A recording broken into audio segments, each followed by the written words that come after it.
After my father died defending the border, he left Mestel a baby two things. One was a military dog with the tag K9302. His name was Thunder. He had fought alongside my father, earning 5 first-class merits. Now he had become my guardian. The other was a photograph of 5 men in military uniform. On the back, a single sentence was written. If you are in danger, find these 5. Seeing them is like seeing me. They will protect you with their lives. But as a 4-year-old, eating rotten dumplings, I crossed 100 miles of snowy mountains with Thunder. By the time we finally reached the gates of the military zone, I only had 1 breath left. Thunder's paws were worn down to the bone. When the guard at the gate saw me, he wanted to come over and ask questions. But Thunder used his last ounce of strength to stand in front of me. He raised his head and revealed his worn tag, K9302. Half an hour later, inside the city military subdistrict general hospital, Song Guoqiang, covered in sweat and dirt, pushed a borrowed flatbed cart, rushing straight into the emergency hall. On the cart, wrapped in thick quilts, I had already fallen into a deep coma. Thunder lay beside me, his breathing incredibly faint. Song Guoqiang's eyes were bloodshot as he roared out his old unit designation. I am Song Guoqiang, former military medic of the field hospital. I need to see your chief of surgery, Wang Weiguo. Tell him to come out right now. Just then, a middle-aged doctor wearing a white coat and glasses happened to walk by. Hearing his name being shouted, he frowned and walked over. I'm Wang Weiguo. Who are you to be shouting here? Before he could finish, Wang Weiguo froze. He stared at the stubble-faced Song Guoqiang, covered in grease and dirt. A certain memory suddenly overlapped with the man in front of him. Wang Weiguo gasped in shock. Old Song? Squad leader Song. Song Guoqiang grabbed Wang Weiguo's hand, pointing at the child and dog on the cart. Quick, save them. This kid isn't going to make it. Severe pneumonia, signs of shock. Hurry, push into the emergency room. Wang Weiguo's gaze fell on a massive dog. As a doctor at a military hospital, he had seen plenty of military dogs, but he had never seen one injured this badly, yet still forcefully turning its head to watch over its little master. He instinctively looked at the dog's neck at the blood-covered tag. He reached out and wiped it clean. K9302. Wang Weiguo's mind violently buzzed. Although his rank wasn't high, he had once trained at the general hospital. He knew all too well what that prefix meant. A K9 prefix that belonged to the special operations sequence. Every single dog with that tag was a living second-class merit. Wang Weiguo's voice trembled. Where did this come from? Song Guoqiang stomped his feet in anxiety. Stop asking, I'll tell you later. Can you save them or not? I can. I must. If they die on my watch, I might as well strip off my chief's title. Wang Weiguo waved his hand, ordering the operating room to open the green channel immediately. He also commanded them to urgently summon old Zhang from the veterinary department with the best medicine. An hour later, Thunder and I were both pushed into the sterile room. Wang Weiguo walked out, his forehead dripping with sweat. He ripped off his mask, his expression extremely solemn. He pulled Song Guoqiang into the corner, lowering his voice. Old Song, it's not looking good. The kid's foundation is too weak. Long-term severe malnutrition, combined with acute pneumonia and internal organ damage, his life is hanging by a thread. And that military dog, because of massive blood loss, even though the bones are set, if he doesn't wake up, it's over. Song Guoqiang leaned weakly against the wall, agonizingly pulling his own hair. Is there really no other way? Wang Weiguo hesitated for a moment before speaking. This requires a top-tier minimally invasive thoracic drainage surgery, combined with traditional Chinese acupuncture to lock his heart meridians. In the entire military, only one person possesses this kind of technique. Who? My old leader, the dean of the military general hospital, Li Zheyan. If he steps in, this kid can definitely be saved. Then hurry up and invite him. Wang Weiguo smiled bitterly and shook his head. Old Song, are you joking? Dean Li is a heavyweight figure. He exclusively treats high-ranking officials. He's like a divine dragon, whose head you see but never the tail. How could a lowly sub-district chief like me have the face to move a Buddha like him? But then, Wang Weiguo's tone suddenly shifted. However, I heard Dean Li is attending a medical seminar in the neighboring Lang City these past 2 days. It's only 200 kilometers from here. I'll try to find a way to call him. Even though the hope is slim, based on the serial number of that military dog, I think Dean Li might just be moved. At that moment at the International Medical Seminar, the magnificent hall was packed with no empty seats. The audience was filled with the absolute titans of the domestic and international medical fields. On stage, a young man wearing gold-rimmed glasses and a crisp suit was giving a presentation. His aura was refined and elegant, and his slender, fair hands were praised by countless people as the hands of God. He was none other than Li Zheyan, former military doctor of the Night Fang Squad. As Li Zheyan was speaking confidently on stage, a figure hurriedly rushed up from the side and whispered rapidly into his ear, simultaneously handing him an ongoing phone call. Dean, it's Little Wang from the Suchang Military Subdistrict Hospital. He says there's a matter of absolute urgency he must report to you. He also mentioned a serial number K9302. Li Zheyan's brows instantly locked together. He absolutely despised being interrupted by trivial reports, but that special serial number K9302 made his heart violently skip a beat. He took the phone. His voice as cold as ice. "I am Li Ziyan. You have 1 minute." On the other end of the phone, Wang Weiguo was so nervous he could barely speak clearly. "Oh, old leader, I'm so sorry to interrupt. I've received a special patient here. A critically injured German Shepherd, serial number K9302. He was injured protecting a little boy. The boy is only 4 years old, covered in injuries, murmuring for his dad, and clutching a military merit medal dead in his hand." Clatter! The laser pointer in Li Ziyan's hand smashed onto the podium.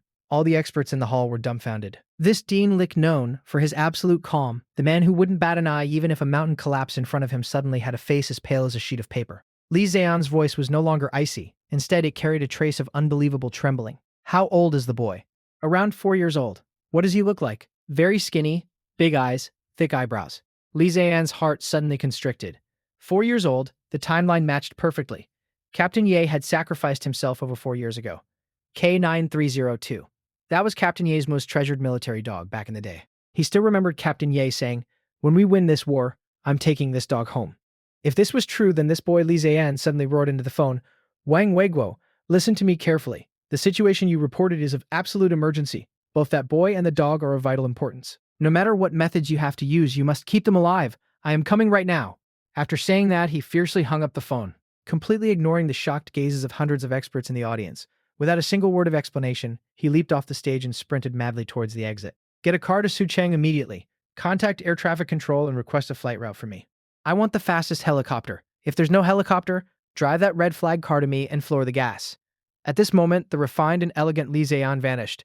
Replacing him was the ghost-hand military doctor, the man who used to carry a medical kit and charge into the battlefield right behind Captain Ye. Half an hour later, on the other side, at the end of the corridor, a group of doctors in white coats frantically pushed a hospital bed. On the bed, my tiny, emaciated body was almost entirely submerged in tubes and medical equipment. Beside it, on another stretcher, was the dying Thunder.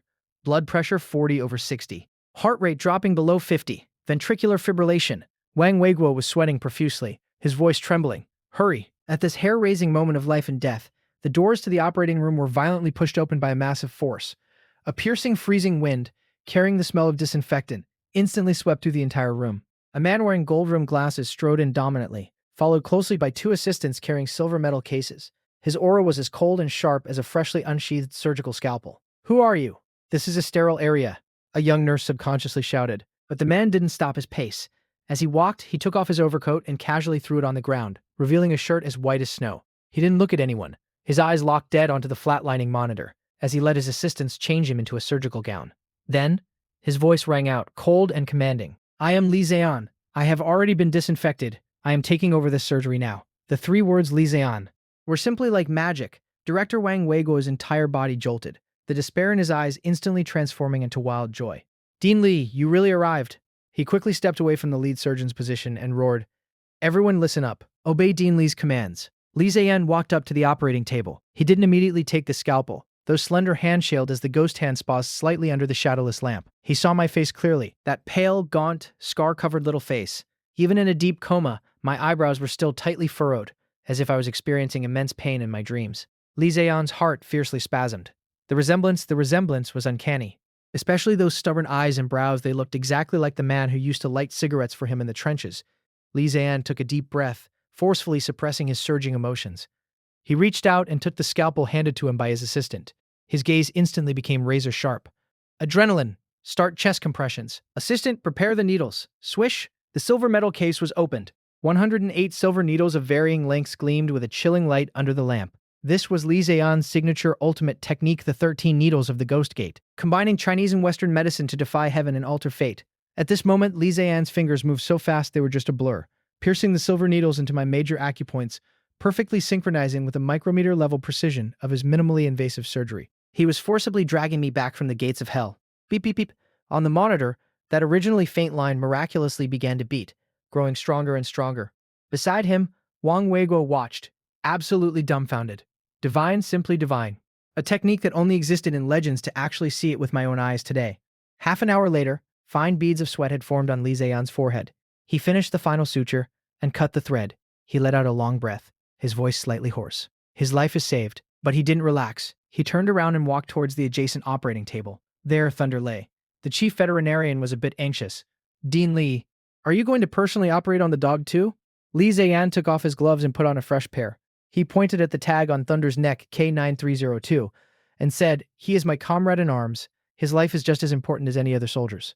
A full hour of bone-setting surgery followed. When a custom-made steel plate was attached to Thunder's broken leg and his breathing gradually stabilized, Li Zian finally stopped the surgery. Exhausted, he leaned against the wall, took off his glasses, and wearily rubbed his temples. He said to Zhang Dajun, who was guarding the door, "Show that to me." Zhang Dajun limped in and handed over the photograph he had been keeping close to his chest. Li Zian took the photo. The edges of the picture were already worn and white, stained with my fingerprints and mottled blood. In the photo, 6 young faces smiled radiantly. He looked at the young and confident faces, looked at Ye Ting standing right in the center, looked at that smile frozen in time.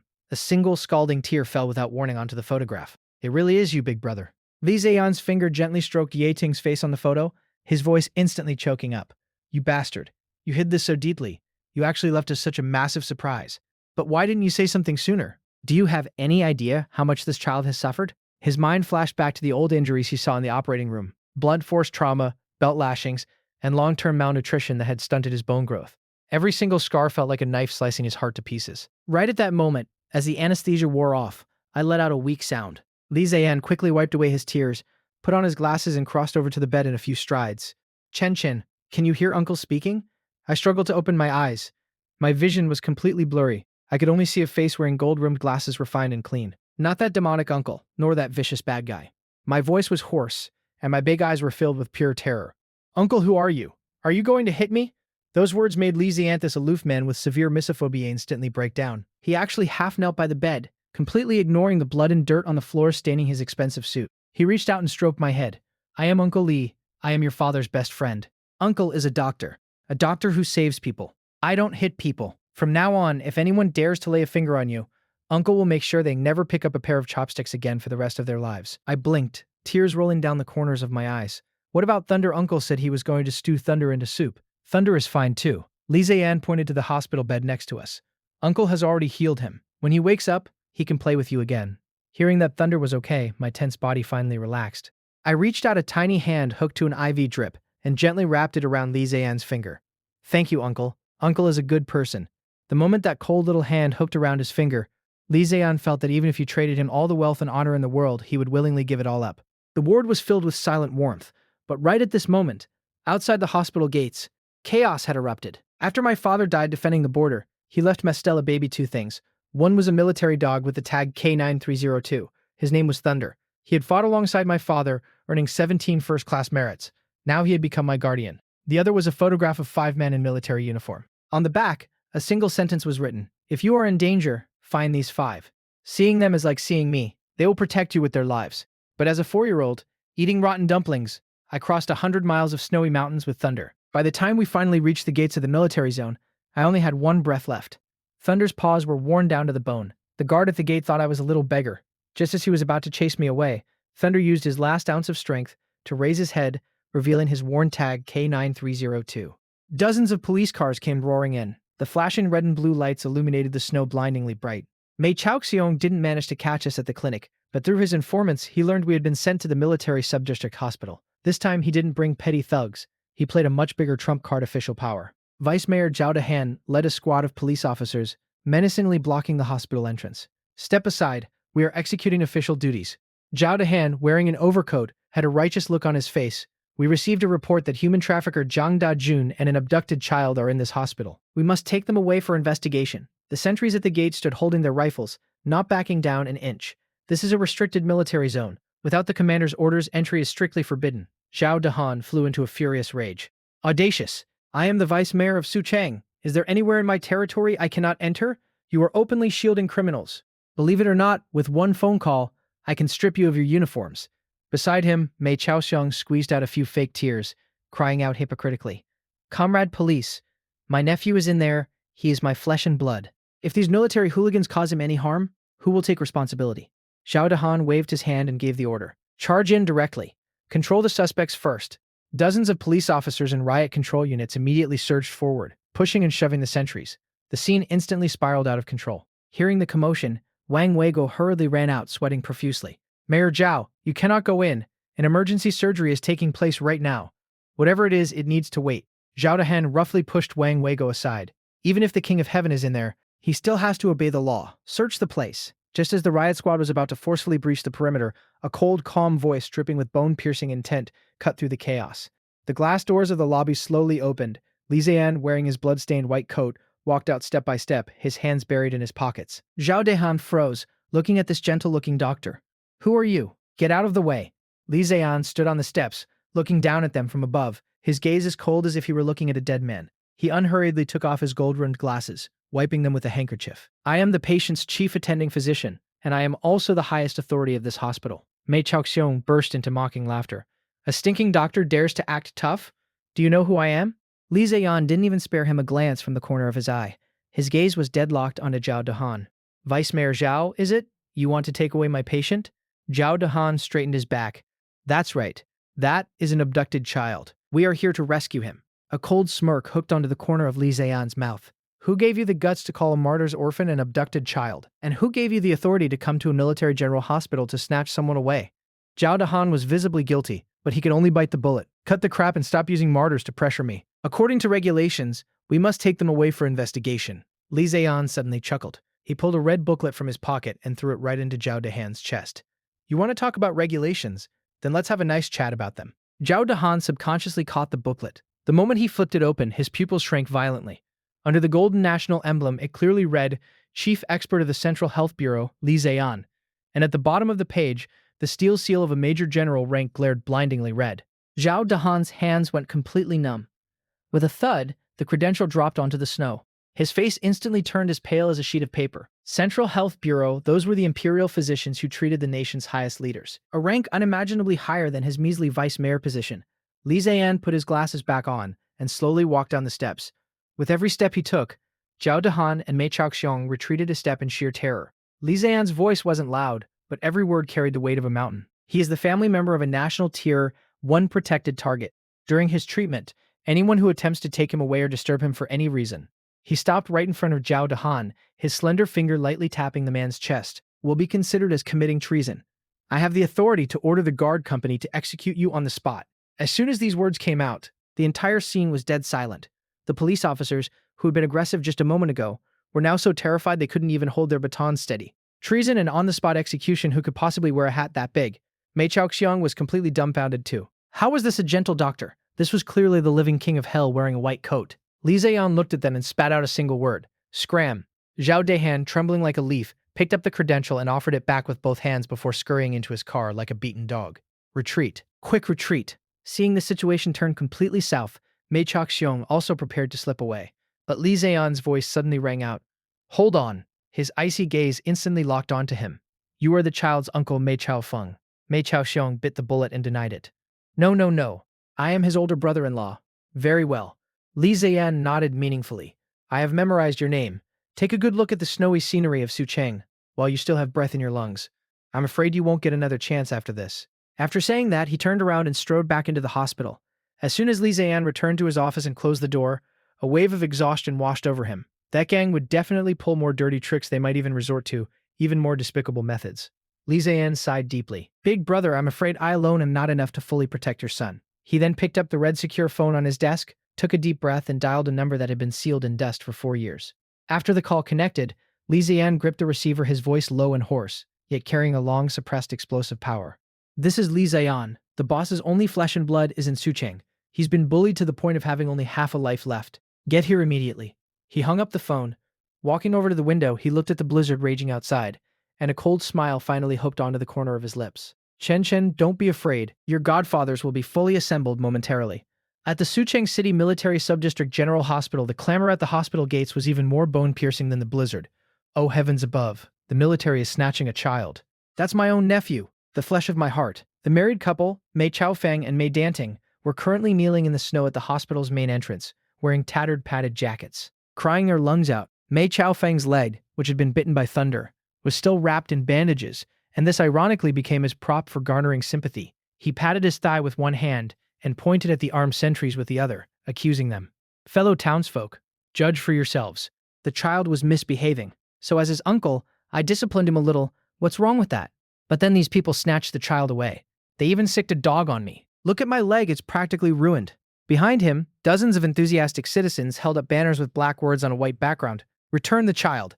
severely punished the murderer Zhang Dajun, refused the harboring of criminals. The provincial media reporters, heavily bribed by Mei Cho-sheng, surged forward like sharks smelling blood. The flashes of their long and short camera lenses went off nonstop. They shoved their microphones right into Mei Chaofeng's face. "May I ask if you are the child's legal guardian?" "Yes, I am his biological uncle, his father." Vice Mayor Zhao Dehan and Mei Chaoxiong watched this scene from a distance, sinister smiles hanging on their faces. Mei Chaoxiong gave a thumbs up. Brilliant. Truly brilliant. Mayor Zhao, using public opinion to apply pressure, is much more effective than forcing our way in. Zhao Dehan sneered, rolled down his car window, and flicked the ash off his cigarette. That Li Ziyan might have a high rank, but at the end of the day, he's just a doctor. He has to care about his reputation. As long as the media firmly pins the label of the military snatching a child on him, the provincial government will intervene. When that time comes, just to quell public outrage, they'll have to hand the kid over, whether they want to or not. Meanwhile, inside the hospital office, Li Ziyan stood before the floor-to-ceiling window, watching the farce outside, his face terrifyingly grim. Behind him, Zhang Dajun was stomping his feet in anxiety. "Dean Li, let me go out. I'll confront them. That Mei Chaofeng is lying." Li Ziyan pressed down on Zhang Dajun's shoulder, signaling him to calm down. "If you go out now, you'll be walking right into their trap. Conflict is exactly what they want. If you so much as lift a finger, tomorrow's headline will be, 'Retired veteran assaults family members.' Then what do we do? Just let them throw dirty water on us like this? If Chenshin wakes up and hears this..." "Don't worry." Li Ziyan pushed up his gold-rimmed glasses, casting his gaze toward the gloomy gray sky in the distance, a cruel smile forming on his lips. "My scalpel is only meant for saving lives, not taking them. But when it comes to the dirty work of clearing out the trash, there is someone much better suited for it than I am." Before his words even faded, from the distant skyline, a low, dense vibration suddenly echoed. At first the sound was like a hum, but in the blink of an eye it transformed into a roar that ripped through the air. The clamor at the main gate abruptly stopped. Everyone subconsciously looked up. They saw 5 dark gray camouflaged, heavy-armed helicopters piercing violently through the clouds. In an attack formation, carrying a suffocating, oppressive aura, they swept low across the city sky. Before anyone could react, the lead helicopter in the center, bearing the serial number 001, arrogantly hovered directly over the plaza in front of the hospital. It was less than 20 meters above the ground. The fierce wind from the rotors whipped up so violently that Mei Chaofeng and his wife couldn't even open their eyes, terrified into curling up on the ground and shivering. The cabin door slid open. There was no rappelling rope. A tall, rugged figure simply leaped straight down from midair, several meters high. "After my father died defending the border, he left Mestilla baby 2 things. One was a military dog with the tag K9302. His name was Thunder. He had fought alongside my father, earning 17 first-class merits. Now he had become my guardian. The other was a photograph of 5 men in military uniform. On the back, a single sentence was written, 'If you are in danger, find these 5. Seeing them is like seeing me. They will protect you with their lives.'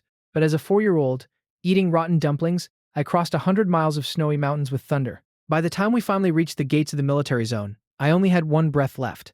Thunder's paws were worn down to the bone. The guard at the gate thought I was a little beggar. Just as he was about to chase me away, Thunder used his last ounce of strength to raise his head, revealing his worn tag K9302. Bang! The military boots slammed into the ground, splashing up a mixture of snow and mud. The man slowly stood up. His face, as if carved by a knife and chiseled by an axe, was brimming with rage. He was the deputy commander of the Southeast Theater Command, Xiao Yuan. Codename?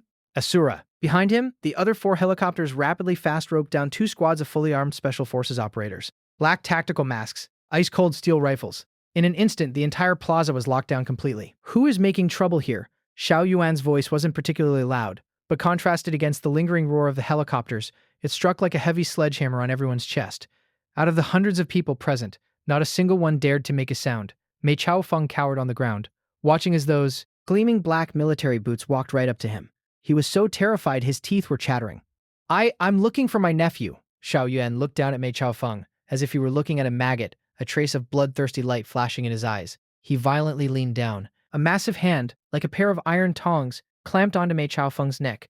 With a single arm, he lifted the grown man, weighing over 130 pounds, straight into the air. Mei Chaofeng kicked his legs wildly, his face instantly turning a deep purple. Nearby, a reporter who didn't know the meaning of death rushed forward to grab a big scoop, shoving his camera directly at Xiao Yuan. "Let him go. This is violent law enforcement. Which unit are you from? Even if you are a general, you can't just beat people up. We are going to expose you." Xiao Yuan slowly turned his head, his gaze looking at the reporter like he was looking at a fly. He violently swung his other arm. Smash! That expensive imported camera was swatted away, shattering into pieces on the ground. "Expose me?" Xiao Yuan let out a cold sneer, sweeping his gaze across the crowd, his voice exploding like thunder. "I am Xiao Yuan from the Southeast Theater Command. I came here today just to tell you one thing. Rules are made for people. But when dealing with animals, I only recognize my fists. He viciously slammed Mei Chaofeng onto the ground. Then, he pulled out a stack of documents from his jacket. It was the copies of the injury report that Li Zian had just asked his assistant to deliver. He violently hurled them at the group of reporters. Russell. Dozens of papers fluttered in the air. Open your damn dog eyes and look closely. 4 years old. Weighs less than 20 pounds. Soft tissue contusions all over his body. Internal bleeding. This is the animal you are all trying to protect? Xiao Yuan pointed at Mei Chaofeng and Mei Danting on the ground, roaring angrily. This is fucking murder. This is the abuse of a martyr's orphan. Whoever still dares to defend these two animals, stand the fuck out right now. I will execute you on the spot for treason. The Special Forces operators behind him moved in perfect unison, rapidly racking the bolts of their rifles. The dark muzzles aimed straight at the troublemakers. At this moment, the reporters looked at the injury reports on the ground and the shocking photographs of the abuse. The winds of public opinion shifted instantly. My God, how could they be so cruel? That's no uncle, that's a demon. We've been tricked. These animals are absolute scum. And in a car not far away, Zhao Dehan stared fixedly at the man, cold sweat instantly soaking his back. Xiao Yan? Why is it him? Why did this god of slaughter come to Sucheng in person?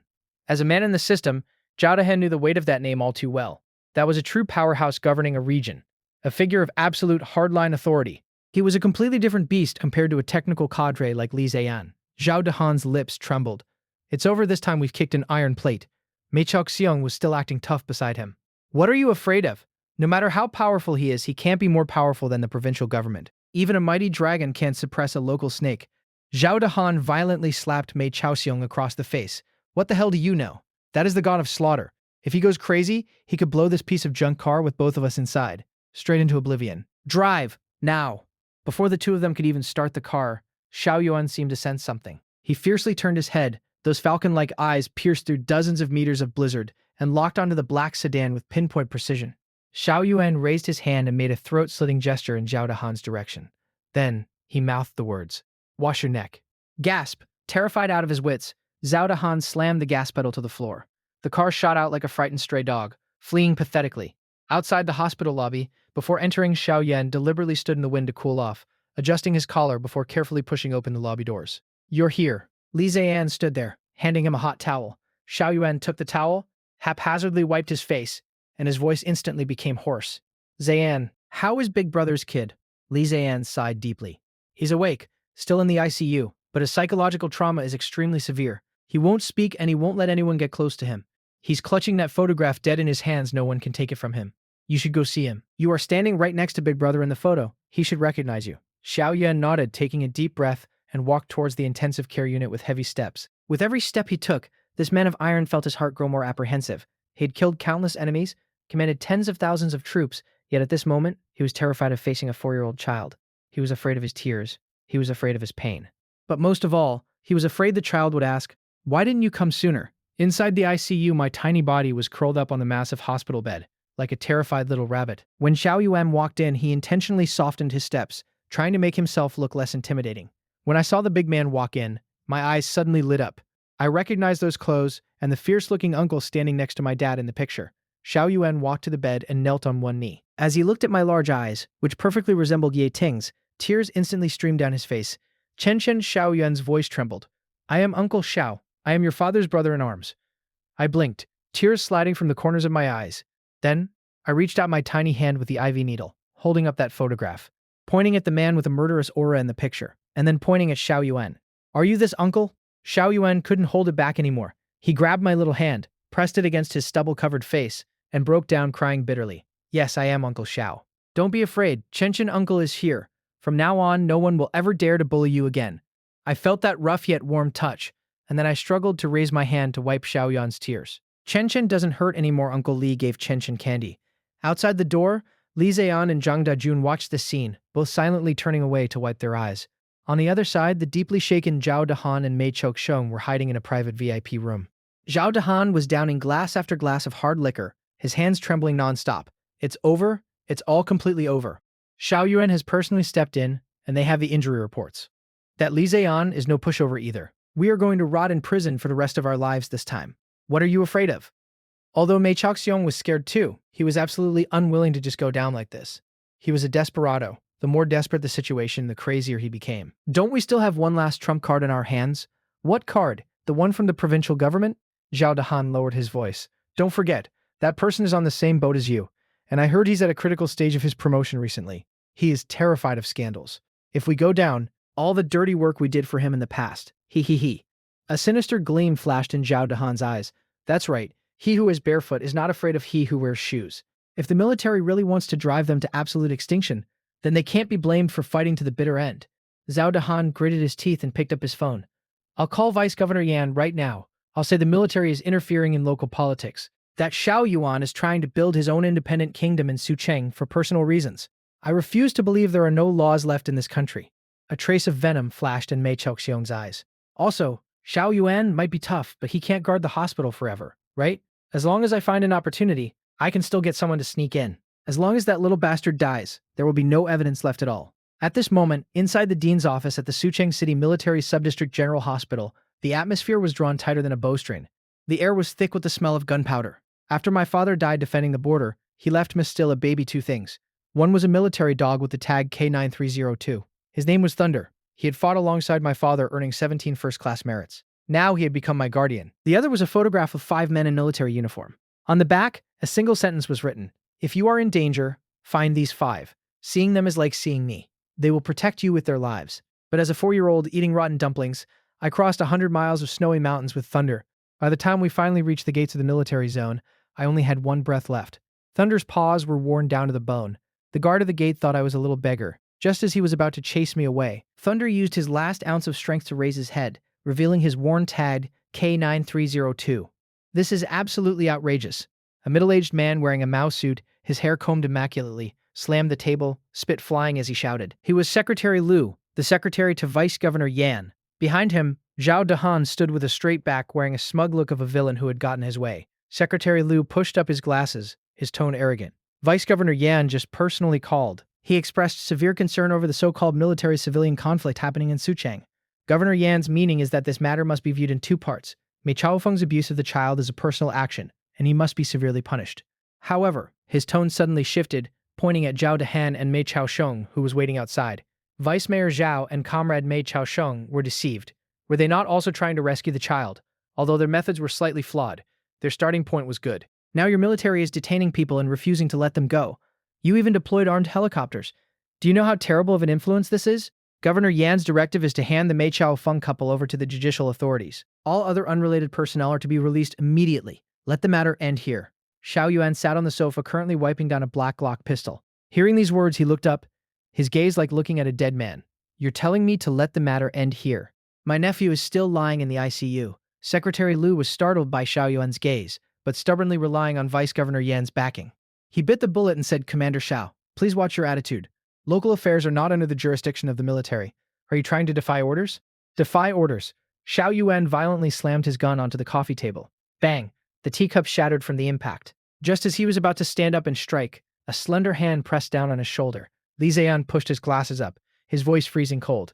Number 2, don't be impulsive. Killing this kind of person will only dirty your hands. Besides, they are now biting dead on the claim that they were unaware. Procedurally, it really is difficult to handle. Seeing this, Zhao Dahan became even more smug. Now that's right. Dean Li is a sensible man. As long as you release Mei Chaoxiong and let the media issue a statement saying it was a misunderstanding, we can still be friends in the future. Right at that moment, thump, thump, thump, a rhythmic vibration suddenly came from the ground outside the window. Immediately following it was the loud beeping sound of large trucks reversing. That was the sound of a heavy transport convoy entering the perimeter. What's going on? Did more troops arrive? Zhao Dahan was shocked and rushed to the window to look down. With one look, he was completely dumbfounded.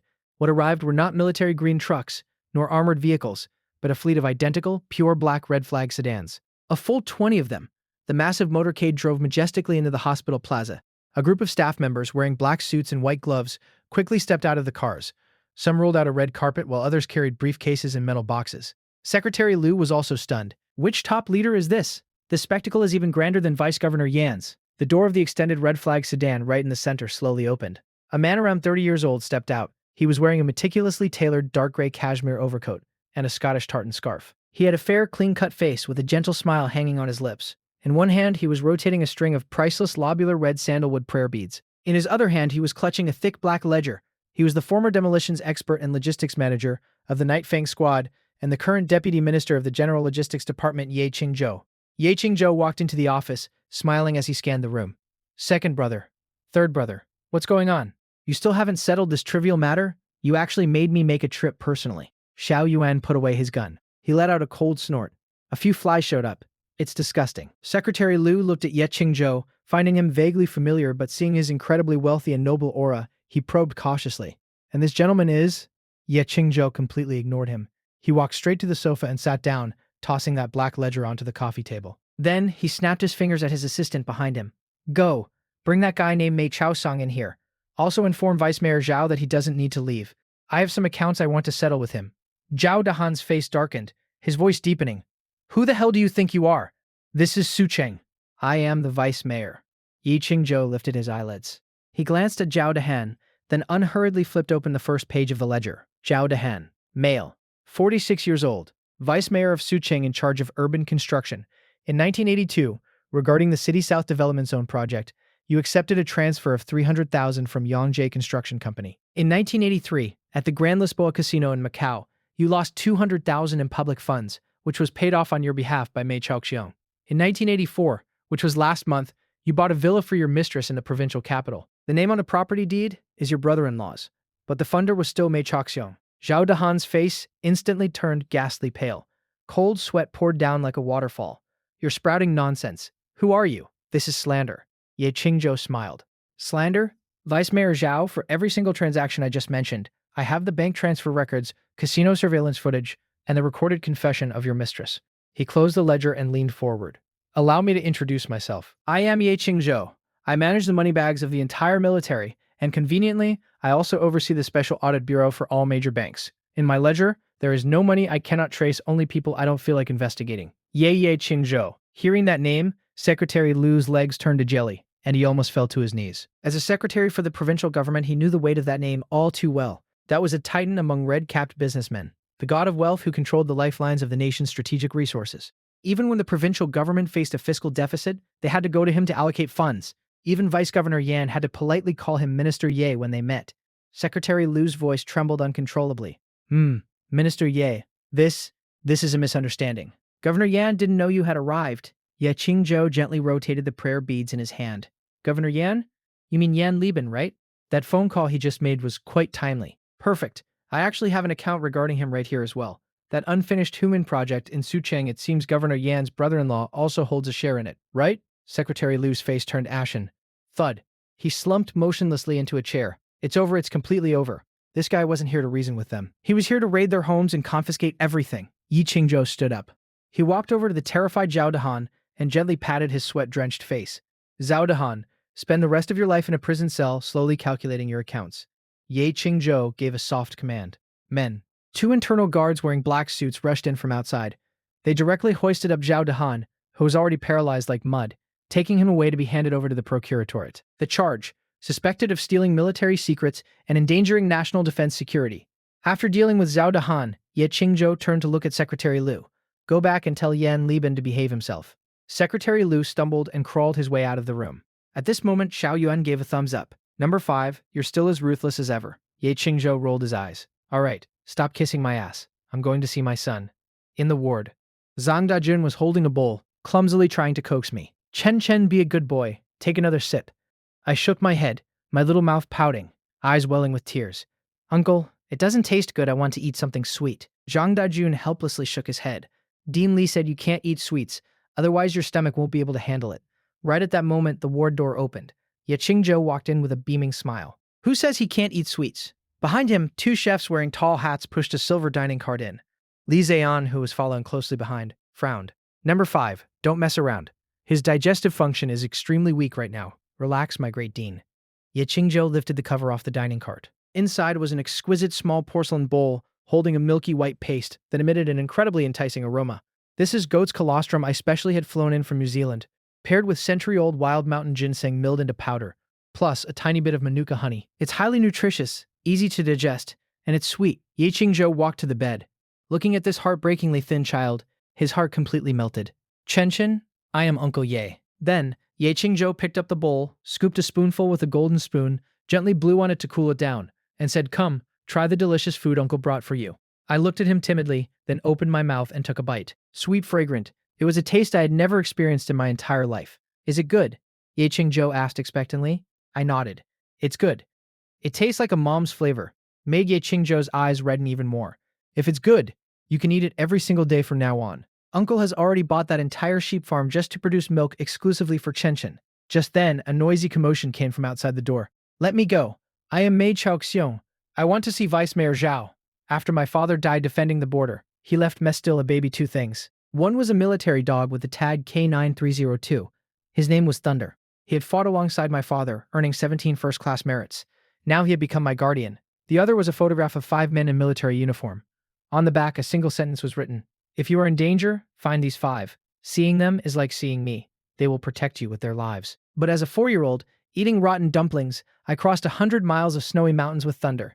By the time we finally reached the gates of the military zone, I only had one breath left. Thunder's paws were worn down to the bone. The guard at the gate thought I was a little beggar. Just as he was about to chase me away, Thunder used his last ounce of strength to raise his head, revealing his worn tag K9302. Skipping promotional content to maintain cinematic dubbing continuity. After my father died defending the border, he left Mestil a baby two things. One was a military dog with the tag K9302. His name was Thunder. He had fought alongside my father, earning 17 first-class merits. Now, he had become my guardian. The other was a photograph of 5 men in military uniform. On the back, a single sentence was written, If you are in danger, find these 5. Seeing them is like seeing me. They will protect you with their lives. But as a 4-year-old, eating rotten dumplings, I crossed 100 miles of snowy mountains with Thunder. By the time we finally reached the gates of the military zone, I only had one breath left. Thunder's paws were worn down to the bone. The guard at the gate thought I was a little beggar. Just as he was about to chase me away, Thunder used his last ounce of strength to raise his head, revealing his worn tag K9302. Mei Chaoxiong was dragged to the door by 2 internal guards like a dead dog. He was still struggling, trying to use his connections in Sucheng to flip the situation.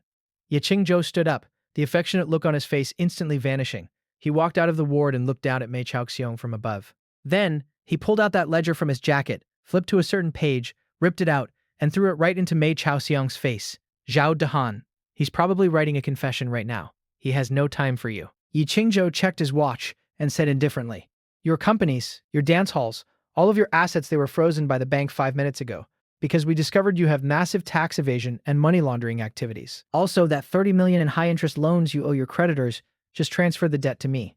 Mei Chaoxiong's eyes instantly widened like a ghost's, looking like a fish grabbed by the gills. Bankruptcy? Massive debt.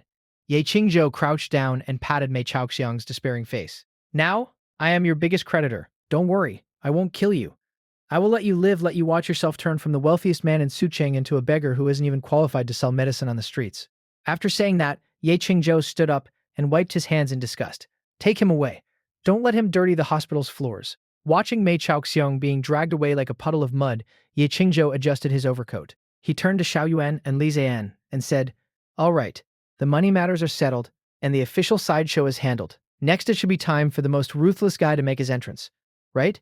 At 10 a.m., Mei Family Village was still immersed in an eerie tranquility. A few idle men were sunbathing with their hands in their pockets, chewing the fat. Did you hear? That little bastard got snatched away. Good riddance. Saves us the eyesore of looking at him in the village. That Mei Chao Feng was unlucky enough to get stuck with such a burden. Just then, the pebbles on the ground suddenly began to jump. Rumble, rumble, rumble. That was the sound of heavy machinery crushing the frozen earth. What's that noise? An earthquake. An idle man looked up in confusion. In the very next second, his eyeballs nearly popped out of his head. On the road at the village entrance, there were 2-wheeled infantry fighting vehicles. The dark autocannons were aimed aggressively at the sky. Behind them were 10 troop transport trucks packed with special forces operators. In mid-air, 3 armed helicopters flew low in a V formation. The massive rotor wash directly uprooted the grass and trees at the village entrance. Mother of God, the army! A massive army is here. The idle men were terrified out of their wits, stumbling and crawling as they fled back into the village. Boom! The lead infantry fighting vehicle didn't even slow down. It smashed straight through the wooden archway that read Mei Family Village. The steel behemoths came to a halt right in the center of the village plaza.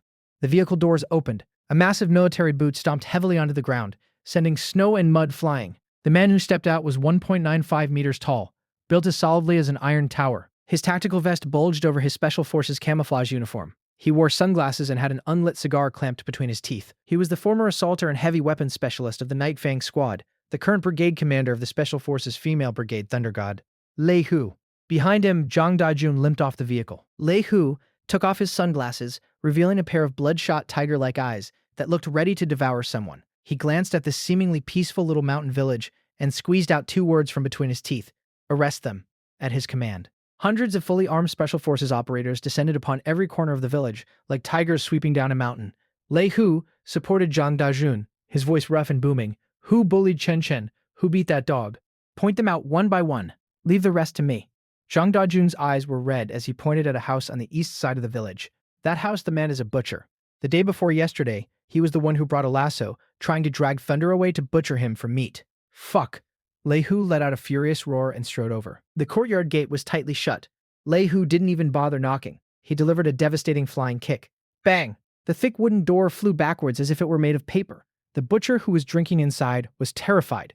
Just as he reached for his butchering knife, Lei Hu had already charged into the room. With one hand, Lei Hu grabbed his collar and viciously slammed him into the ground. "You want to eat the meat of a decorated military dog? I'll butcher your fat ass first. Take him away. Drag him to the plaza. And that house too." Zhang Dajun pointed at another location. "The kid in that house, he constantly threw stones at Chen Chen. His parents just stood there and laughed." "Arrest them." The Special Forces operators kicked down the door. That fat kid who had once thrown stones at Thunder was now crying loudly in terror. His shrewish mother had just started to throw a tantrum. "You soldiers, what right do you have to arrest people?" Click-clack. A dark rifle muzzle was pressed directly against her forehead. "Cut the crap. Move." In less than 20 minutes, the entire Mei family village was turned upside down.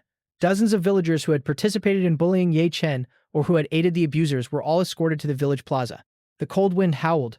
Hundreds of villagers were forcibly driven to the perimeter of the plaza, forming a circle. Inside the circle, kneeling on the ground, were over 30 culprits, including the butcher, the parents of those bratty kids, and some of Mei Chaofeng's scummy cronies. And right in the very center knelt Mei Chaofeng and Mei Danting, who had been specially escorted back from the hospital.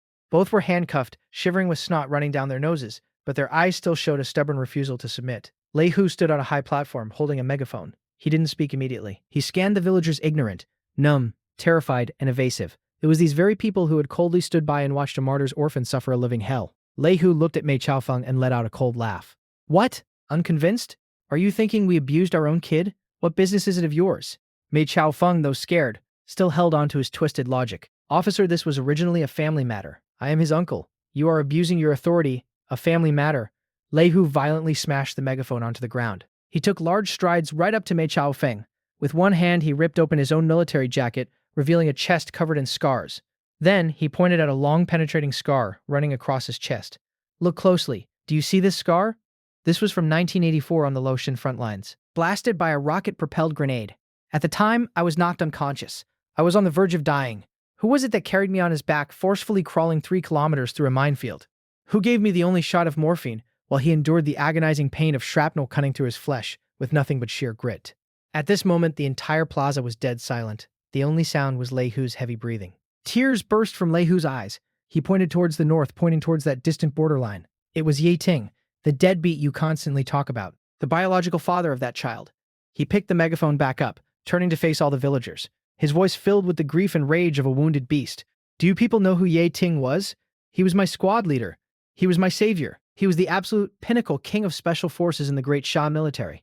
In 1982, when the floods broke the dam, he was the first to jump into the raging waters, using his own body to block the breach. He saved the lives of the people in 3 downstream villages. In 1984, during the border defense operations, to cover the retreat of the main force, he stayed behind alone, 1 man, 1 gun, pinning down the enemy on that highland. In the end, he pulled the pin on a glory grenade and perished together with the enemy. When he died, they couldn't even find a complete bone. The country posthumously awarded him the Special Class Merit. That is the highest honor bought with his life." Lei Hu's voice echoed through the mountain valley, buzzing in everyone's ears. "Why did he risk his life on the front lines? It was so all of you could peacefully plant your crops, so you could enjoy your warm beds with your wives and kids, so you could sunbathe here and chew the fat." Lei Hu fiercely pointed at Mei Chaofeng kneeling on the ground, then pointed at the surrounding villagers who had lowered their heads. "And what about you? How did you treat his son? You made him live in a woodshed. You fed him sour, spoiled leftovers. You made him wear unlined clothes in the dead of winter. You treated him like an animal. He drained every drop of his blood for you, yet you come back and suck the blood out of his son. Is this your so-called conscience?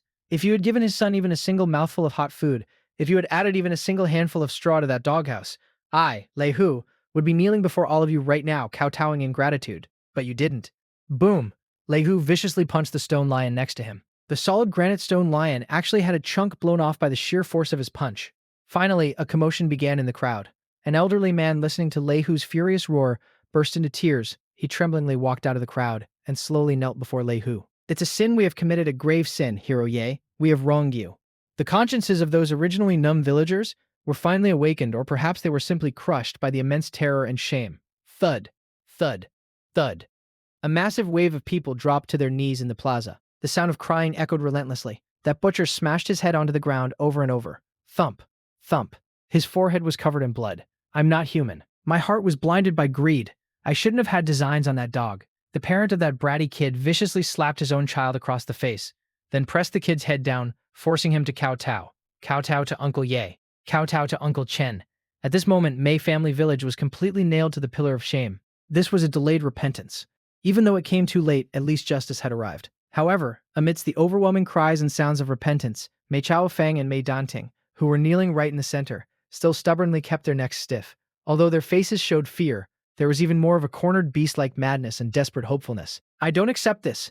Mei Chaofeng suddenly let out a massive roar, interrupting everyone's repentance. He raised his head, staring at Lei Hu with eyes full of venom. "After my father died defending the border, he left me still a baby two things. One was a military dog with the tag K9302. His name was Thunder. He had fought alongside my father, earning 17 first-class merits. Now he had become my guardian. The other was a photograph of 5 men in military uniform. On the back, a single sentence was written: if you are in danger, find these 5. Seeing them is like seeing me. They will protect you with their lives." But as a 4-year-old, eating rotten dumplings, I crossed 100 miles of snowy mountains with Thunder. By the time we finally reached the gates of the military zone, I only had 1 breath left. Thunder's paws were worn down to the bone. The guard at the gate thought I was a little beggar. Just as he was about to chase me away, Thunder used his last ounce of strength to raise his head, revealing his worn tag K9302. What special class merit? What protecting the home and defending the country? That Ye Ting chose to die himself. What does that have to do with me? He died. His wife died. That military merit medal is an inheritance. I am his only living relative. What's wrong with me taking it to exchange for money? That is my legal right of inheritance. And another thing, Mei Chaofeng seemed to have grabbed onto his final straw, screaming hysterically. "You all are acting so tough now.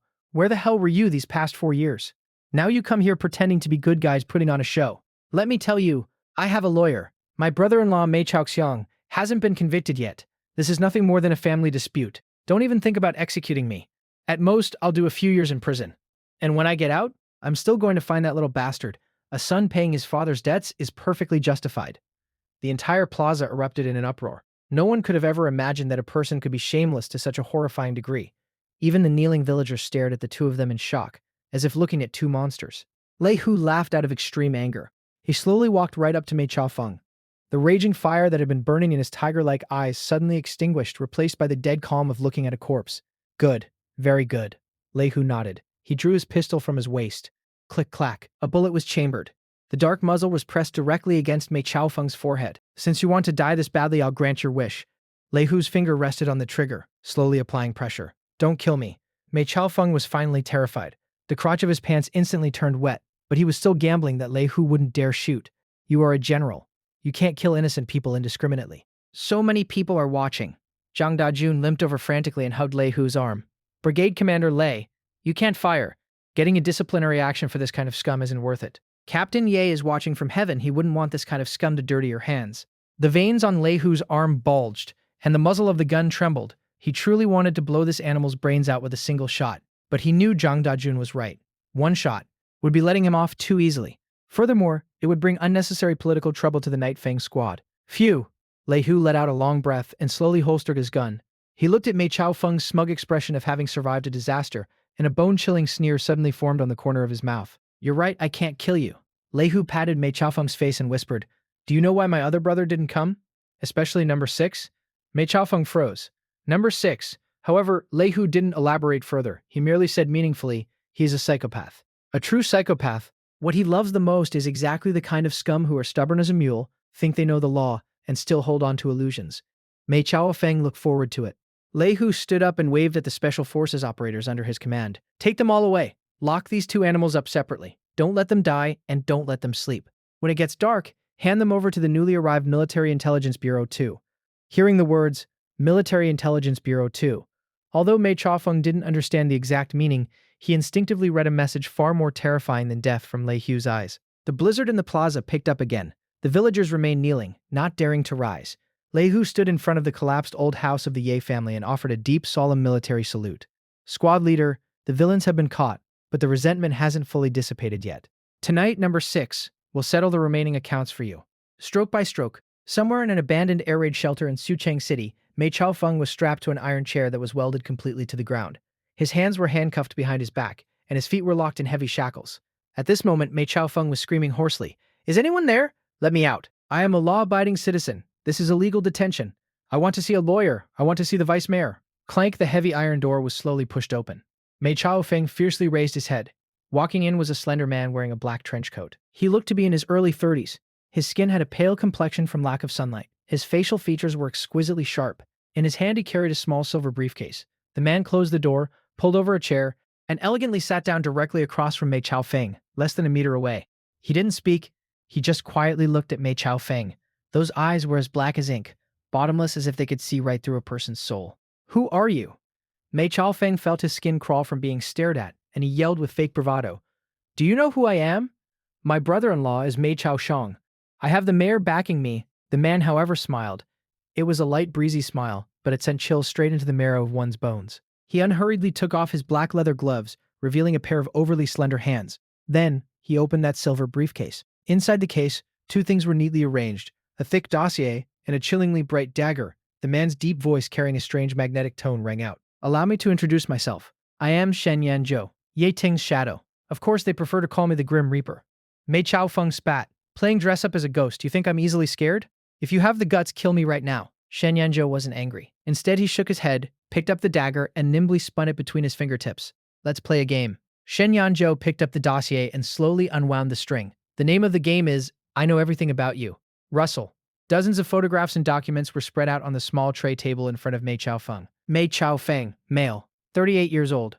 Shen Yanzhou's voice was as flat as if he were reading an instruction manual. "In 1968, when you were 8 years old, you peeked at Widow Wang next door while she was bathing. After being caught, you counter-accused her, claiming she seduced you, which led to Widow Wang hanging herself. In 1975, to dodge the military draft, you intentionally drank a pound of soy sauce to fake an illness, forcing your father to kneel at the commune to beg for mercy. In 1980, you stole a cartload of steel rebar from the construction site to sell, causing your coworker Old Zhao to take the fall and serve 3 years in prison." Mei Chaofeng's pupils violently shrank. These were all ancient histories, some of them even his wife didn't know about. How could this person know them so clearly? "How do you know?" "No, you're spouting nonsense trying to frame me. What evidence do you have?" "Shh." Shen Yanzhou raised a finger to his lips. "The exciting part is yet to come." He pulled out a photograph. It was a picture of Ye Chen right after he was sent to his uncle's house. Chubby, fair, with light in his eyes. Then, he pulled out another photograph. It was what Ye Chen looked like now, skin and bones, covered in scars. The blade of the dagger in Shen Yanzhou's hand gently pressed against Mei Chaofeng's cheek. The icy touch made Mei Chaofeng violently shudder. "Mei Chaofeng, I want to know when you locked 4-year-old Chen Chen in that doghouse in the dead of winter. What were you thinking? When you used burning cigarette butts to brand his back, listening to him cry and beg for mercy, did you feel a thrill?" Mei Chaofeng was still trying to quibble, his eyes darting evasively. "I was disciplining the child. I am his uncle. I have the right to discipline him." "Discipline?" Shen Yanzhou's knife blade pressed down slightly. An extremely fine line of blood instantly appeared on Mei Chaofeng's face. It didn't hurt much, but the warmth of the blood flowing down was incredibly clear. "If it was discipline, then why did you sell Ye Ting's military merit medal to an antiques dealer? If it was discipline, why did you contact human traffickers and agree on a price of $500? Shen Yanzhou pulled out a remittance receipt copy from the dossier and slammed it onto Mei Chaofeng's face. "This is the deposit. The recipient is you. Mei Chaofeng, you weren't disciplining a child. You were selling stolen goods, and that stolen good was the flesh and blood of a martyr." Mei Chaofeng completely panicked. That was his greatest secret. He had clearly done it so secretly. He started struggling madly. "No, this is forged. I don't admit it. I want to see the police." The iron chair emitted a piercing screeching sound. "The police?" Shen Yanzhou sighed, seemingly regretting Mei Chaofeng's stupidity. He pressed a small remote control on the table. A black and white television mounted on the wall flickered to life. The footage on the screen showed an identical interrogation room. "After my father died defending the border, he left Mestel a baby 2 things. One was a military dog with the tag K9302. His name was Thunder. He had fought alongside my father, earning 17 first-class merits. Now he had become my guardian. The other was a photograph of 5 men in military uniform. On the back, a single sentence was written: 'If you are in danger, find these 5. Seeing them is like seeing me. They will protect you with their lives. But as a 4-year-old, eating rotten dumplings, I crossed 100 miles of snowy mountains with Thunder. By the time we finally reached the gates of the military zone, I only had one breath left. Thunder's paws were worn down to the bone. The guard at the gate thought I was a little beggar. Just as he was about to chase me away, Thunder used his last ounce of strength to raise his head, revealing his worn tag, K9302. A woman was sitting in the chair, May Danting. At this moment, May Danting had lost all of her former arrogance. Her hair was disheveled, snot and tears streaming down her face, and she was desperately kowtowing directly towards the camera. I'll talk. I'll tell you everything. It was all Mei Chaofeng who instructed me. He said that brat was an unwanted stray. Raising him was a waste of food. He said we might as well sell him for money. He was the one who burned him with the cigarette butts. He said the brat's eyes were too stubborn and annoying to look at. He also wanted to kill the dog. He said it was a purebred German shepherd, the meat would be fragrant, and the pelt could be made into an overcoat. I'm begging you, let me go. I don't want to go to prison. Mei Chaofeng stared at the screen, his eyeballs practically popping out of his skull. You stinking bitch, you dare sell me out. Shen Yanzhou turned off the television, his tone still as gentle as ever. Did you see that? The person sharing your bed collapsed in less than 5 minutes. Shen Yanzhou stood up and walked behind Mei Chaofeng. Now, the entire chain of evidence is sealed. Abuse, intentional assault, human trafficking, insulting the remains of a martyr. According to current laws, you will be executed by firing squad. However, that would be letting you off too easy. Shen Yanzhou's dagger gently glided down to Mei Chaofeng's injured leg. It was wrapped in bandages. Beneath it was the wound bitten through by Thunder. Did you know? I work in intelligence, but I am also the best field medic. I know the human body has 720 acupoints. I know exactly which nerves are the most sensitive. I can make you stay completely awake as you feel your skin and flesh being peeled away bit by bit. Your nerves severed one by one, yet you won't even be able to pass out. Thrust. The dagger stabbed into Mei Chaofeng's wound without any warning. It wasn't a random stab, but precisely hooked onto an exposed pain nerve. Ah! An utterly horrific scream echoed through the air raid shelter. That kind of pain wasn't just physical suffering. It was an agonizing pain that drilled straight into the brain like electricity, threatening to blow off his skullcap. Mei Chaofeng convulsed violently, his eyes rolling back, foaming at the mouth. Kill me. I'm begging you, kill me. I know I was wrong. Shen Yanzhou expressionlessly pulled out the knife. This is just the first cut. For every wound you inflicted on Chenshin, I will carve it back into your body an equal number of times. Don't worry, I have the best medicine. You won't die. Mei Chaofeng finally broke completely. I'll talk. I'll confess everything. His psychological defenses utterly collapsed at this moment. What backing? What desperate hope? In the face of absolute terror, everything ceased to exist. It was me. I just wanted to kill him. I was jealous of Ye Ting. Why does he get to be a hero after he dies? Why does his son get a pension? I just wanted to sell him far, far away. Make him live as a stray bastard his whole life. Please stop torturing me. Just give me a quick death. Mei Chaofeng cried like a dead dog, a warm wetness spreading beneath his crotch as the stench of urine filled the air. Shen Yanzhou looked at this man who had melted into a puddle of mud, making no attempt to hide the intense disgust in his eyes. He put away the dagger, took out a pure white handkerchief, and meticulously wiped each of his fingers. Then, he asked into the empty air, "Did you record all of that?" From the shadows in the corner, a special agent holding a camcorder stepped out and nodded. "Everything is clearly recorded. This is ironclad evidence." Shen Yanzhou nodded. Without looking at Mei Chaofeng again, he adjusted the collar of his trench coat, turned around, and walked towards the door. Mei Chaofeng screamed in despair. "Wait, you promised to give me a quick death." Shen Yanzhou stopped his steps, his back facing him. "When did I ever promise that? You will spend the rest of your life in the most secure military prison. There are no people there, no light, no sound. Every day there will only be endless regret. Furthermore, I will have someone take special care of you. Remember, as long as I draw breath, your nightmare will never end." Clang! The iron doors slammed shut. It completely sealed Mei Chaofeng's wailing cries within the darkness. Shen Yanzhou walked out the main gates, taking a deep breath of the freezing air. The snow outside had stopped. The moon peeked out from the clouds, illuminating the pristine white snow. Director. The special agent waiting at the gate handed over a thick overcoat. "The car is ready." "Where to?" Shen Yanzhou took the overcoat and draped it over his shoulders. Looking up at the brightest star in the night sky, his perpetually gloomy face actually revealed an incredibly faint, almost unnoticeable smile. "To the hospital. I heard those guys are fighting over who gets to be the godfather first. If I'm late, I'm afraid I won't get a chance at all." The special agent was momentarily stunned. He had followed this director known as the Ghost for 5 years, and had never seen him joke before. The director seemed a bit more human tonight.